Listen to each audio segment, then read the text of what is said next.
உங்கள் எல்லாருக்கும் தெரியும். எப்படி ஆனால் அவர் நடிகனாக வந்துட்டார். அவரை நம்ம எப்படியோ ப்ரமோட் பண்ணணும். அதுக்கு என்ன பண்ணலான்னு யோசனை பண்ணப்போ, சரி ஒரு பெரிய நடிகரோடு நடிக்க வைப்போமே அப்படின்னு பிளான் பண்ணேன். ஆனால் எந்த பெரிய நடிகரும் ஒத்துக்கல. சரி ஒரு மாதிரி அதில் வேற அவ்வளோ போட்ட படமெல்லாம் போயிடுச்சு. நான் ஒரு டல்லாக அப்படியே இருக்கிறேன்.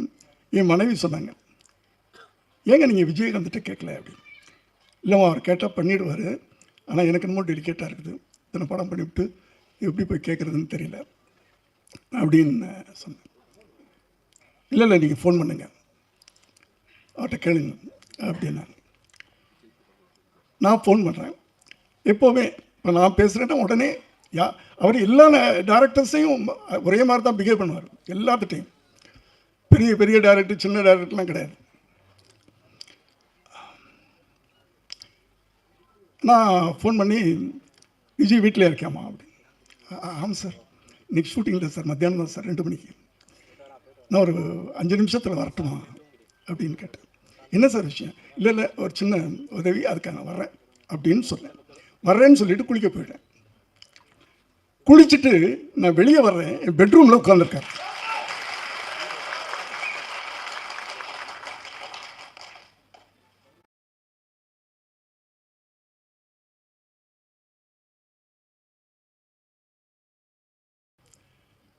உதவி கேட்டு நீங்கள் என் வீட்டுக்கு வரக்கூடாது சார்.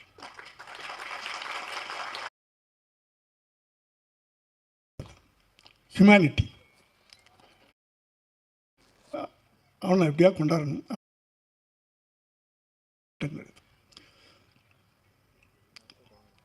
இப்போ நான் சொல்லிக்கிட்டே இருக்கிறேன், இப்போ நீங்கள் நடிச்சு எப்போ எப்போ இப்போ எப்போ எப்போ பிளான் பண்ணுறீங்க அப்படின்னு.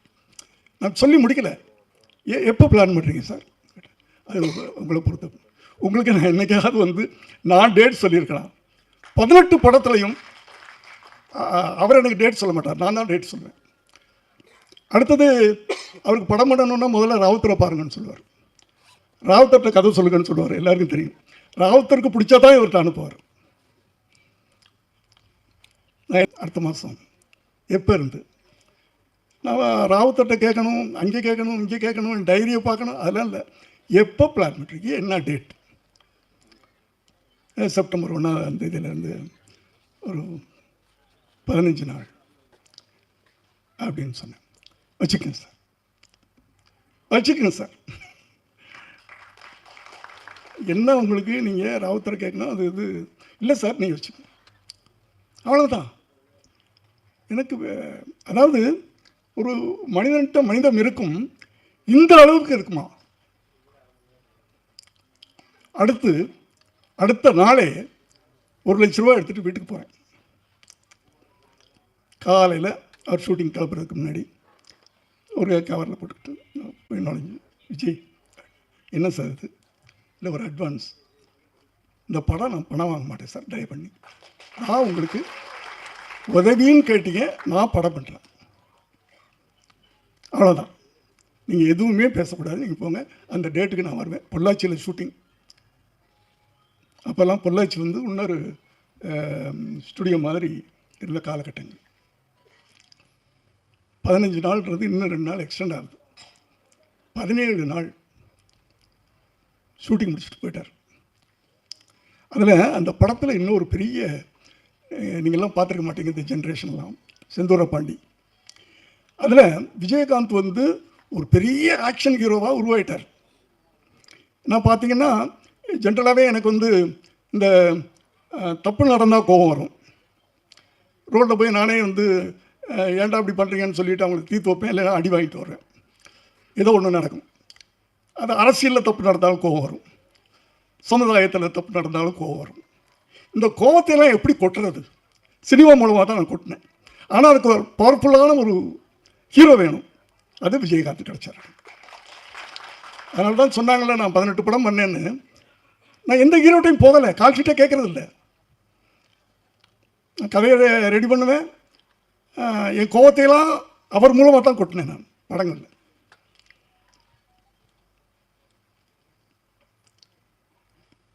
அப்படி நான் இப்படி அந்த செந்தூர பாண்டி படம் முடிஞ்சு டப்பு டப்பு டப்புன்னு வியாபாரம் ஆச்சு.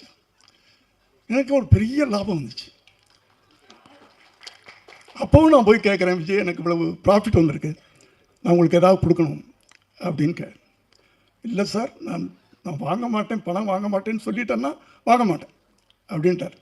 எனக்கு உறுத்தலாக இருந்துச்சு, என்னடா அவரை வச்சு ஒரு படம் பண்ணி இவ்வளவு நம்ம பணம் சம்பாதிச்சிருக்கிறோம், வாங்க மாட்டேன்னு சொல்கிறாரு, என்ன பண்ணலாம்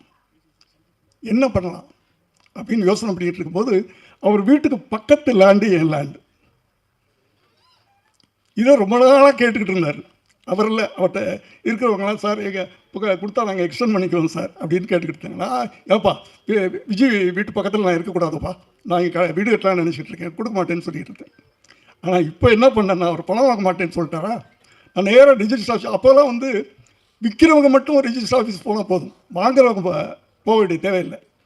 அவர் பேரில் ரிஜிஸ்டர் பண்ணி பத்திரத்தை கொண்டு போய் கொடுத்துட்டேன்.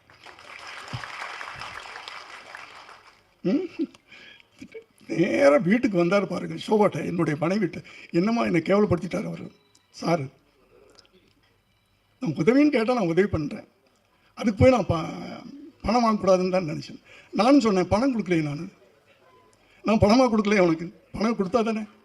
இப்படி ஒரு அது நட்புலாம் கிடையாது எனக்கு, அவர் ஃப்ரெண்ட்ஸுன்னு சொல்லிக்க முடியாது, அதையும் தாண்டின ஒரு உறவு எங்களுக்கு. அவர் இருந்த வரைக்கும் அவர் மனசில் எனக்கு ஒரு தனி இடம் இருந்துச்சு சார், ஒரு தனி இடம். அப்படியாப்பட்டவரை நான்லாம் ஷூட்டிங்கில் எப்படி இருப்போன்னு சொன்னாங்களே யாரோ, செல்வமணி சார் பேசும்போது, அவர் டைரக்டர் நடிகர் சார், டைரக்டர் நடிகர், அதே நேரத்தில் ப்ரொடியூசரும் லாபம், அவர் ப்ரொடியூசர்லாம் லாபம் வரணும், ரெண்டு பேரையும் மைண்டில் வச்சுக்கிறார். அவர் படங்களுக்கு ப்ரொடக்ஷன் மேனேஜர் தேவையில்லை, அவர் தான் கரெக்டாக வருவார், அவரே கமெண்ட் பண்ணுவார், அவரே மற்றவங்களை வேலை வாங்குவார். ஒரு நாள் ஏதோ ஒரு படம் என்னுடைய ஷூட்டிங்கு, ஃபைட் சீனில் நான் சிச்சுவேஷன் சொல்லிவிட்டு, அது நைட் எஃபெக்டில் நான் இருக்க மாட்டேன், எப்போவுமே நைட் ஷூட்டிங்கில் ஃபைட்லேயே இருக்க மாட்டேன். ஃபைட் மாஸ்டர்கிட்ட சிச்சுவேஷன் சொல்லிவிட்டு, விஜய் நீ பார்த்துக்குமா அப்படின்னா, ஃபைட்டு அவருக்கு தான் தெரியுமே, அவர் பார்த்துக்குருவார். நான் ரெண்டு நாள் தான், 2 கால் ஷீட், நீங்கள் ஃபைட்டை பிடிக்கணும். 2வது நாள் சாயந்தரம் 6 மணிக்கு வருவேன், அந்த எண்டு சீனை நான் எடுப்பேன் அப்படின்னு சொல்லி அந்த 2வது சீனை எல்லாத்தையும் எடுத்துட்டு, அந்த ஃபைட்டு முடியும் போது காலையில் 6 மணிக்கு ஃபைட்டு முடிக்கிறாங்க. ஏன்னா 2 நாளில் முடிக்கணும்னு சொல்லிவிட்டேன். 2வது நாள் கொஞ்சம் ஜாஸ்தியாகுது, சாருக்கு தெரியாமல் நைட் ஃபுல்லாக போகலாம் அப்படின்றாங்க. ஆனால் எனக்கு ஃபோன் வந்துக்கிட்டு இருக்கு, நைட் எக்ஸ்டெண்ட் பண்ணுறாங்க. ஓகே சரி, 6 மணிக்கு போயிட்டார்ல, திருப்பி 9 மணிக்கு போய் தூங்குறதெல்லாம் கிடையாது, போகிறாரு, குளிக்கிறாரு, திருப்பி வந்துட்டார் ஷூட்டிங். அந்த அளவுக்கு ஒரு ஒழுங்க, டிசிப்ளின், பக்தி, மரியாதை எல்லாம் ஒன்று சேர்ந்த ஒரு மனிதன். அதாவது எல்லாரும் நம்ம பிறக்கிறோம், படிக்கிறோம், வேலைக்கு போகிறோம், கல்யாணம் பண்ணிக்கிறோம், குழந்தை குட்டி, ஒரு நாளைக்கு போயிடுறோம், அவ்வளோதான். இருந்தவன் யார் இப்படி ஒருத்தர் இருந்தான்னு கூட தெரியாது. ஆனால் விஜயகாந்த் மறைந்த பிறகும் இன்னும் வாழ்ந்து கொண்டிருக்கிறார் அப்படின்னா, அந்த அடையாளத்தை விட்டுட்டு போகிறவன் தான் மனிதன்.